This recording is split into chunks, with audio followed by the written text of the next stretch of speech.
Hello everyone, welcome to the today's session where we are going to discuss about the history of Olympics. Of course, Olympics चल रहे हैं अभी, right? News में भी काफी ज्यादा आ रहा है। कुछ अच्छी न्यूज, कुछ बुरी न्यूज इंडिया के लिए। सबसे पहले, राइट, विनेश फोगाट के बारे में पता चला, फाइनल्स में पहुंच गई। देन 100 ग्राम्स की वजह से disqualification.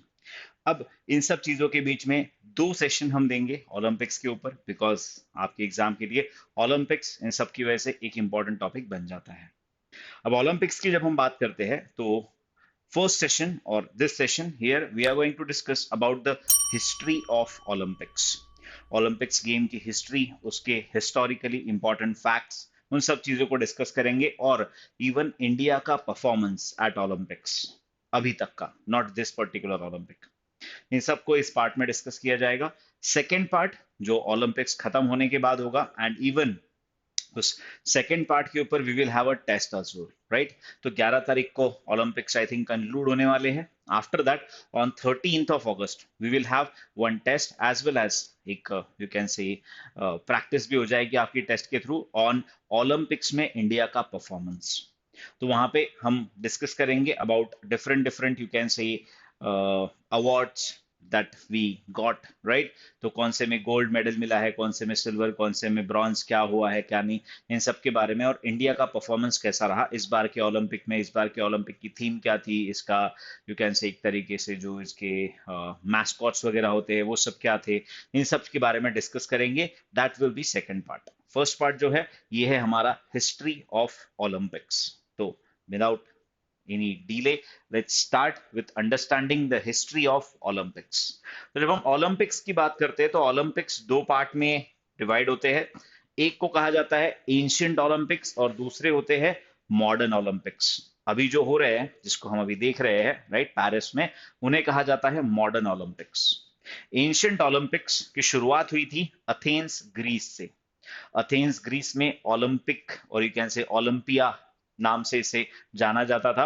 So the first written evidence that we have, वैसे तो इसकी हिस्ट्री 2000 साल या उससे भी कई ज्यादा साल पुराना ट्रेडिशन इसे माना जाता है, लेकिन जो रिटर्न हिस्ट्री है, जो लिखी हुई हिस्ट्री है, उसका पहला एविडेंस ऑफ ओलंपिक्स हमें मिलता है ऑफिशियल गेम्स का इन 776 BC, when the Greeks began measuring the time in Olympiads, that is the time duration between two edition of Olympic Games. तो इस तरीके से वो टाइम मेजर करने लगे। तो वहां पे हमारे पास फर्स्ट एविडेंस आता है हिस्ट्री में ओलंपिक्स का। उसके बाद जो पहले ओलंपिक्स करवाए गए थे वो करवाए गए थे फॉर यू कैन से एवरी 4 साल, 4 इयर्स, जैसे अभी भी होते हैं, राइट? वैसे 4 साल में करवाए गए थे in the honour of Greek god Zeus. Greece में ही मेनली ये स्टार्ट हुए थे, तो ग्रीक गॉड का काफी एक इंपॉर्टेंस है इसमें। तो ग्रीक गॉड ज्यूस के नाम पे था ये। Then in 393 AD Roman emperor Theodosius one ban किया था इन्होंने ओलंपिक गेम्स को। तो ये कंटिन्यूएशन में चल रहे थे, 776 बीसी से हर 4 साल के बाद होते थे, लेकिन इसको बैन कर दिया गया इन 393 एडी बाय रोमन एम्परर थियोडी, जो भी इनका नाम आपको प्रोनाउंस करना है, थियोडोसियस, है ना? थियोडोसियस वन ने इसे बैन किया। अब इन्होंने बैन क्यों किया? बिकॉज इनका ऐसा मानना था कि ये प्रमोगेट प्रोपोगेट करता है पेगेनिज्म, एक तरीके से आइडियोलॉजी को माना जाता है पॉलीथीइज्म, जहां पे मल्टीपल भगवान में बिलीव किया जाता है। एंड ये वो पीरियड है, टाइम पीरियड हिस्ट्री का, 393 एडी, 4th सेंचुरी के आसपास का, जहां पे दुनिया में मोनोथीइज्म, एक ही भगवान में बिलीफ होना, चाहे वो क्रिश्चियनिटी हो चाहे वो जुडाइज्म हो, वो काफी ज्यादा हैवी था।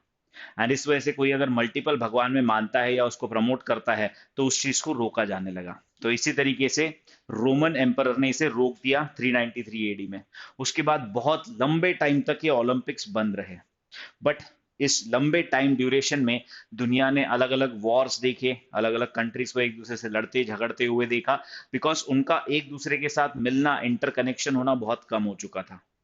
एंड इसीलिए 1894 में एक पर्सन आए जिन्होंने पहली ओलंपिक कांग्रेस करवाई एट अथेंस। इन्होंने पहली ओलंपिक कांग्रेस करवाई, जिन्होंने एक तरीके से इस मॉडर्न ओलंपिक को या फिर ओलंपिक गेम्स को रिवाइव करने की कोशिश की, जिनका नाम है बैरॉन पियर डी कुबर्टिन। इन्होंने अ, ये ग्रीस में पहली ओलंपिक कांग्रेस करवाई। और इस ओलंपिक कांग्रेस, जब 23 जून को ये ओलंपिक कांग्रेस 1894 में खत्म हुई, इसका रिजल्ट ये था, there was creation of international Olympic committee, IOC को बनाया गया। There was creation of IOC, that is international Olympic committee, 23 June 1894 को बनी। आपके लिए एक क्वेश्चन जिसका आंसर मुझे कमेंट बॉक्स में चाहिए। अभी के आईओसी के हेड तो सबको पता होंगे, थॉमस बैश के बारे में हर कोई जानता है, but who was the first head of international Olympic committee? कौन थे इसके पहले हेड, ये आपको बताना है। तो ये है 23 जून, जहां पे 1894 में इंटरनेशनल ओलंपिक कमेटी बनी। और इस इंटरनेशनल ओलंपिक कमेटी ने डिसाइड किया कि पहले मॉडर्न समर ओलंपिक्स होंगे in the year 1896। In the year 1896 पहले ओलंपिक करवाने का इन्होंने डिसाइड किया। And the location was Athens, Greece, right. Athens Greece में, जहां से ये शुरुआत हुई थी ओलंपिया की, एक तरीके से ओलंपिक्स की, वहां पे डिसाइड किया गया कि ये पहला ओलंपिक खेला जाएगा, 1896 का फर्स्ट मॉडर्न ओलंपिक या समर ओलंपिक कह सकते हो। और इसके current president Thomas bash, headquarter Lausanne, Switzerland. And आज तक की इस मॉडर्न ओलंपिक की हिस्ट्री का अगर टेबल टॉप देखा जाए, किसके पास सबसे ज्यादा मेडल है, तो वो है अमेरिका के पास। USA is on the top of this medal tally. Of course India की मेडल टैली हम देखेंगे जब हम दो अगला सेशन करेंगे ओलंपिक के बाद वाला, उसके अंदर। तो अभी करंटली अमेरिका इसे टॉप करता है फॉर समर ओलंपिक्स में। अब कुछ छोटी छोटी facts about the Olympic. Paris में हुए 1900 के ओलंपिक्स, अभी भी पेरिस में ओलंपिक हो रहे हैं, तो आपको पता होना चाहिए कि ये तीसरे ओलंपिक है पेरिस के। यहाँ पे पहले ओलंपिक हुए थे इन द ईयर 1900, और 1900 का Olympic was the first Olympic जहां पे women participated in the Olympic games. तो पहली बार वुमेन पार्टिसिपेशन हुआ था 1900 के समर ओलंपिक में। Then first Olympic women medalist या first female Olympic champion was Charlotte Cooper. ये एक ब्रिटिश टेनिस प्लेयर थी जिन्होंने 5 बार विंबलडन भी जीता है। ये पहली फीमेल विनर थी ओलंपिक्स गेम के अंडर। देन अगला हम समझते हैं कि फर्स्ट डिसेबल्ड पर्सन कब ओलंपिक खेले, तो it was the year of 1904, और ये ओलंपिक्स हुए थे सेंट लुइस अमेरिका में। 1904 के सेंट लुइस अमेरिका के जो समर ओलंपिक्स थे, यहाँ पे पहली बार डिसेबल्ड पर्सन ने कॉम्पीट किया था, जिनका नाम था George आइजर। George आइजर was the first disabled person जिन्होंने ओलंपिक खेले थे। उसके बाद स्टॉकहोम के summer Olympic 1912, 1912 summer Olympic of Stockholm, these where the first Olympics जहां पे पूरे पांचों कॉन्टिनेंट की किसी ना किसी कंट्री का पार्टिसिपेशन था फॉर द फर्स्ट टाइम। इससे पहले जब भी ओलंपिक्स होते थे, एक या दो कंट्री का पार्टिसिपेशन उसमें होता था, लेकिन पांचों कॉन्टिनेंट की कोई ना कोई कंट्री का पार्टिसिपेशन होने वाले ये फर्स्ट ओलंपिक्स थे। That is Stockholm Olympic of 1912, 1912 के स्टॉकहोम ओलंपिक्स। देन जो फ्लैग बेयरर होता है, राइट, देखा होगा आपने सारे ओलंपिक्स में फ्लैग बेयरर होते हैं। So first time female flag bearer वाला ओलंपिक्स कौन सा था? पहली बार फीमेल ने कब ओलंपिक का फ्लैग बेयर किया था? तो it was the year of 1932, जहां पे पहली बार विंटर ओलंपिक गेम्स होने वाले थे न्यूयॉर्क में, जहां पे women acted as a flag bearer for Olympic delegation for the first time. Then 1936 Olympics Berlin में जो हुए थे। अभी कुछ इंपॉर्टेंट ओलंपिक्स है जो आपको याद रखना है, पर्टिकुलरली सबसे इंपॉर्टेंट आपको याद रखना है पहले ओलंपिक, एक बार मैं फिर से बता देता हूँ, 1896 अथेंस, ये आपको बहुत अच्छे से याद रखना है। दूसरा, फर्स्ट फीमेल पार्टिसिपेशन 1900, राइट, 1900 के ओलंपिक्स जो पेरिस में हुए थे, ये इंपॉर्टेंट है बिकॉज पेरिस इस बार फिर से हो रहा है, तो हो सकता है ये पूछ लिया जाए। या फिर फर्स्ट फीमेल एथलीट जो जीती थी उनका नाम आपको याद रखना है। डिसेबल्ड पर्सन, ठीक है, याद नहीं हुआ तो चलेगा, बट एटलीस्ट थोड़ा बहुत तो याद होना चाहिए। या फिर 5 कॉन्टिनेंट्स वाला भी थोड़ा बहुत इंपॉर्टेंट है। अगर हम स्टार कैटेगरी लगाए तो ये है 5 स्टार, ये है 5 स्टार, ये है 3 स्टार, ये है 3 स्टार, आपको याद होना चाहिए इस तरीके से। ये भी है 3 स्टार, ये है 3 स्टार, या फिर इसे 5 स्टार दे दूं। फर्स्ट टाइम ओलंपिक की जो फ्लेम है, राइट, ओलंपिक की जो फ्लेम लगाई जाती है वो पहली बार कब आई? बर्लिन ओलंपिक 1936, बर्लिन ओलंपिक 1936 में। एंड लास्टली यूनाइटेड नेशन के अंडर जो यूएनजीए होता है, यूनाइटेड नेशन जनरल असेंबली जो हमारी होती है, उस यूनाइटेड नेशन जनरल असेंबली में आईओसी इंटरनेशनल ओलंपिक कमेटी को ऑब्जर्वर स्टेटस कब मिला? तो 2009 इज द ईयर जहां पे यूनाइटेड नेशन जनरल असेंबली में IOC, that is international Olympic committee को क्या मिला है? ऑब्जर्वर स्टेटस मिला है, जहां पे आईओसी को ऑब्जर्वर स्टेटस मिला है। देन आज तक हिस्ट्री में किसी शहर ने, बिकॉज अभी हम देख रहे हैं Paris is hosting there third Olympics, क्या इसके पहले किसी शहर ने 3 ओलंपिक होस्ट किए हैं? तो yes, London is the first city to host 3 Olympics. London पहली सिटी है जिसने 3 ओलंपिक होस्ट किए हैं। 2024 में समर ओलंपिक के साथ ये जो पेरिस है ये दूसरा शहर बन जाएगा जिसने 3 समर ओलंपिक होस्ट किए हो। और 2028 में जो समर ओलंपिक होने वाले हैं वो लॉस एंजल्स में होंगे, और लॉस एंजल्स भी थर्ड सिटी बन जाएगा जो तीसरी बार समर ओलंपिक को होस्ट करेगा।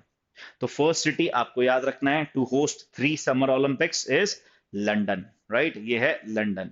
Then next is first Olympic of South America, वो हुए थे 2016, the famous Rio Olympics, Rio de Janeiro के ओलंपिक्स। एंड अगर हम सदर्न हेमिस्फेयर की बात करें, मेजरली सदर्न हेमिस्फेयर की अगर बात करें, तो सदर्न हेमिस्फेयर में समर ओलंपिक्स अभी तक सिर्फ 2 देशों ने होस्ट किए हैं, ब्राजील 2016, ऑस्ट्रेलिया 1956 एंड 2000। ऑस्ट्रेलिया ने 2 बार, ब्राजील ने 1 बार। सो ये कुछ इंपॉर्टेंट फैक्ट्स है about the summer Olympics. Of course इस ओलंपिक्स में बहुत सारी कुछ न्यूज आई है ना, कुछ ऊपर नीचे चला है। फ्रांस में पेरिस ओलंपिक्स में even there were some issues I think which are related to the facilities, amenities which are provided to the athletes, right, उसके बारे में भी कुछ इश्यूज आए, उन सब को हम डिस्कस करेंगे पोस्ट ओलंपिक वाले डिस्कशन में। तो winter Olympic and the rings of Olympic. तो पहले ऐसा था 1896 से लेके जब पहली बार ओलंपिक हुए, हर 4 साल के बाद एक ओलंपिक होता था, समर ओलंपिक। बट फिर ऐसा फील होने लगा कि यार 4 साल is a very long period of time, और अगर हम इसका फ्रीक्वेंसी थोड़ा बढ़ा देते हैं, इसका फ्रीक्वेंसी थोड़ा बढ़ा देते हैं तो अलग अलग देशों को एक साथ लाना थोड़ा इजी होगा, एक कोऑर्डिनेशन का प्लेटफॉर्म मिलेगा जहां पे दुनिया भर की अलग अलग कंट्रीज आके एक प्लेटफॉर्म पे एक टेबल शेयर करेगी, राइट। और जहां पे ऑफिशियल अनऑफिशियल जो स्पोर्ट्स से सॉफ्ट पावर बनती है वो सॉफ्ट पावर भी इंक्रीज होगी। एंड दैट्स व्हाई इंट्रोड्यूस किए गए winter Olympics in the year 1924। अब क्या होता है, 2 साल में हो जाता है, बिकॉज समर ओलंपिक्स भी 4 साल बाद होते हैं, विंटर ओलंपिक्स भी 4 साल बाद होते हैं। जैसे 2024 की हम बात करें तो समर ओलंपिक्स हो रहे हैं, तो 2026 में विंटर हो जाएंगे, 2028 में फिर समर होंगे, 2030 में फिर विंटर हो जाएंगे, 2032 में फिर समर हो जाएंगे। इस तरीके से अब हर 2 साल के डिफरेंस में एक बार समर, एक बार विंटर, एक बार समर, एक बार विंटर, ऐसे ओलंपिक्स चलते हैं। तो विंटर ओलंपिक्स को इंट्रोड्यूस किया गया 1924 में, पहले हुए चैमोनिक्स, फ्रांस, ये पहले ओलंपिक्स हुए थे। देन ओलंपिक की आप जो 5 रिंग देखते हो, ये 5 रिंग क्या डिनोट करती है? तो ये डिनोट करती है 5 अलग अलग कॉन्टिनेंट्स ऑफ द वर्ल्ड को। और इन 5 रिंग के सिंबल को बनाया गया था by the same person, Baron de Coubertin, इन्होंने इसे बनाया था, who was co-founder of modern Olympic Games, and he said this represents the 5 inhabited continents of the world. Then in 5 ring के साथ देर इज अ बैकग्राउंड का भी एक colour, जो टोटल इसके अंदर यू कैन सी 6 कलर्स। अब ये 6 कलर कौन से और क्यों चूज किए गए? So these 6 colours are blue, yellow, black, green, red and the white colour in background. ये 6 कलर इसलिए चूज किए गए बिकॉज दुनिया के हर फ्लैग के अंदर इनमें से एटलीस्ट एक कलर तो आपको दिखाई देगा, राइट, इनमें से एटलीस्ट एक कलर तो आपको दिखाई देगा। जैसे इंडिया के फ्लैग में भी आप देख सकते हो ग्रीन कलर इज देयर, तो आपको एक कलर इन कलर में से हर देश के फ्लैग में दिखाई देगा, जो एक तरीके से unity of all the world दिखाता है, ये पूरी दुनिया की यूनिटी शो करता है।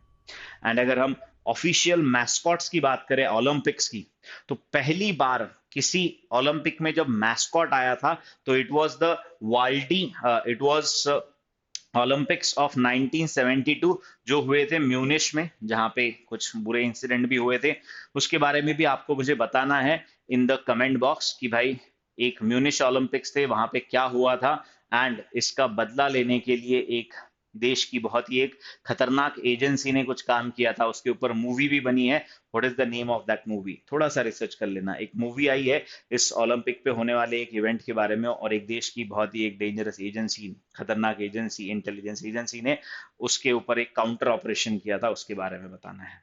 तो म्यूनिश Olympics way the first Olympic जहां पे ओलंपिक का एक मैस्कॉट था जिसका नाम था वाल्डी, और था ये एक डच हुंड, डॉग होता है ना, ब्रीड होती है डॉग की, तो वो एक इसका ऑफिशियल मैस्कॉट था। अब ओलंपिक फ्लेम की हम बात करते हैं, तो हमने देखा था पहली फ्लेम के बारे में कब आई थी, लेकिन ये फ्लेम एक्चुअली जलाई कैसे जाती है और जलाई क्यों जाती है? तो आग जो होती है, फायर जो होती है, it showcases purity, right? Purity ये शोकेस करता है। दैट्स वाई यहाँ पे इस फ्लेम को स्टार्ट किया गया था। This Olympic flame is light, इसको जलाया जाता है near the temple of Hera at the sacred site in ancient Olympia, Greece. यहां से इसको जलाया जाता है, फिर इसको अलग अलग देशों में भेजा जाता है। The flame is intended to invoke the legend of Prometheus. Prometheus जो अगेन एक ग्रीक भगवान थे, जिन्होंने फायर चुराया था from the gods on behalf of humankind. इंसानों के लिए भगवान से आग चुरा के हमारे ह्यूमन काइंड में इंट्रोड्यूस करने वाले थे प्रोमेथियस, उनके नाम पे इसे रखा जाता है। And it is continuous to be use to represent positive values and that human have always associated with the symbolism of fire। इस ओलंपिक की जो फायर होती है, द ट्रेडिशन जो है, इसे फायर किया जाता है ओलंपिक कॉल्ड्रन को during the opening ceremony of the games. अब इसमें जो आग लगाई जाती है, इसमें जो आग लगाई जाती है ना, वो माचिस और तीली से ऐसे नहीं लगाई जाती, ये आग इसमें लगाई जाती है सन रेज से। तो सिंपल अपना जो पैराबोलिक मिरर होता है, राइट, पैराबोलिक मिरर वगैरह का यूज करके सनलाइट को रिफ्लेक्ट करके इस आग को लगाया जाता है। इसका पर्पस क्या है, इसे ऐसे क्यों लगाया जाता है, नॉर्मल जलाया क्यों नहीं जाता? बिकॉज ये शोकेस करता है उस आग की प्योरिटी, कि आग कैसे लगी है, राइट? तो इसलिए दिस फ्लेम को इग्नाइट किया जाता है using the rays of the sun to demonstrate its purity, right, to demonstrate its purity. अब ओलंपिक के हम मोटो की बात करेंगे, तो it is citius, altius and fortius, जो एक लैटिन वर्ड है जिसका मतलब होता है फास्टर, हायर एंड स्ट्रॉन्गर। जिसका मतलब क्या होता है? Faster, higher and stronger. याद रखना, लैटिन वर्ड है, ग्रीक वर्ड नहीं है, जिसका नाम है citius, altius and fortius. This was also proposed by Pierre de Coubertin in 1894 and has been its official motto since 1924। जब विंटर ओलंपिक शुरू हुए तब से ये इसका ऑफिशियल मोटो भी बन चुका है। अब विंटर ओलंपिक, समर ओलंपिक, ये सब स्टार्ट हो गए, सब कुछ ठीक था, लेकिन बीच में इनमें ब्रेक भी लगे हैं।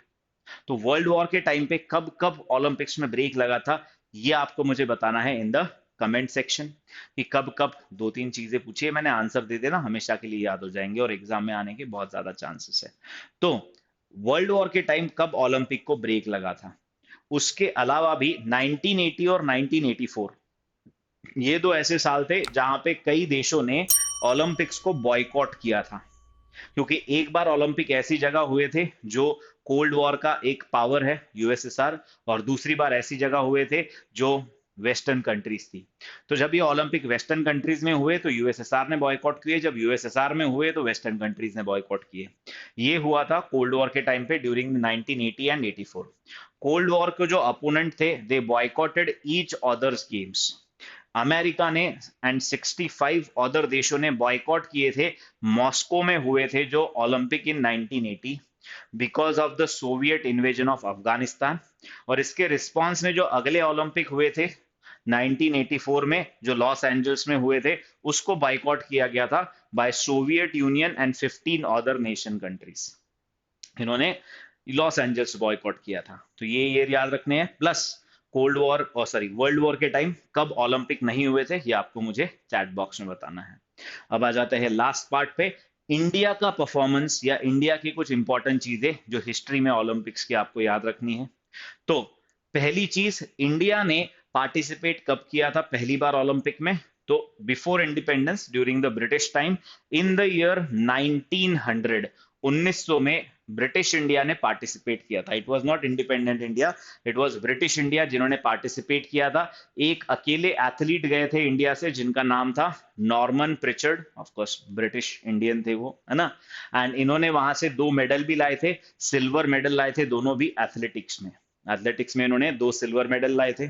उसके बाद पहली बार हमारी पूरी टीम सेंड की गई for the Olympics, that is summer Olympic में टीम सेंड की गई थी इन द ईयर 1920। एंड ये पहले समर ओलंपिक है जहां पे इंडिया ने पार्टिसिपेट किया, और इसके बाद सारे समर ओलंपिक्स में इंडिया ने पार्टिसिपेट किया है।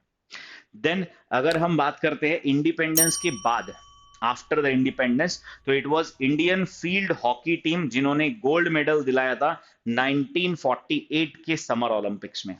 तो 1948 ऑफ कोर्स इंडिया इंडिपेंडेंट हो चुका था, और इसलिए 1948 के समर ओलंपिक में पार्टिसिपेट करने वाली फर्स्ट टीम थी इंडिपेंडेंट इंडिया की, और इन्होंने हमें फर्स्ट गोल्ड दिलाया था इन द फील्ड हॉकी, जहां पे, है ना, जब मैं ये रिकॉर्ड कर रहा हूँ तो इंडिया हो सकता है कोई मेडल जीत जाए, है ना।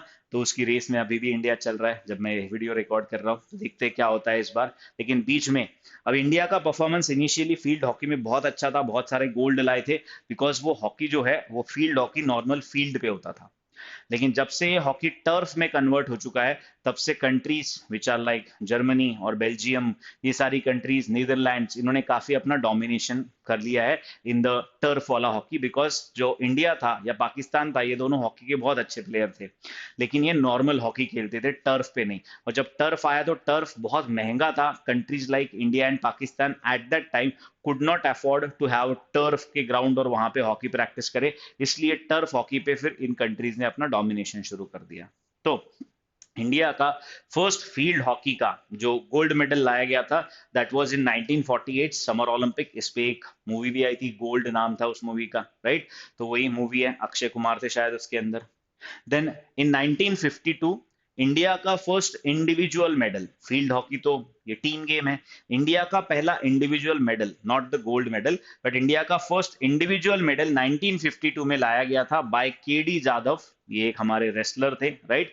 इन्होंने ब्रॉन्ज मेडल जीता था। He was the first individual medal for independent India. ये इंडिपेंडेंट इंडिया का पहला इंडिविजुअल मेडल था, ब्रॉन्ज जीता था इन्होंने रेसलिंग में, राइट, का केडी जादव।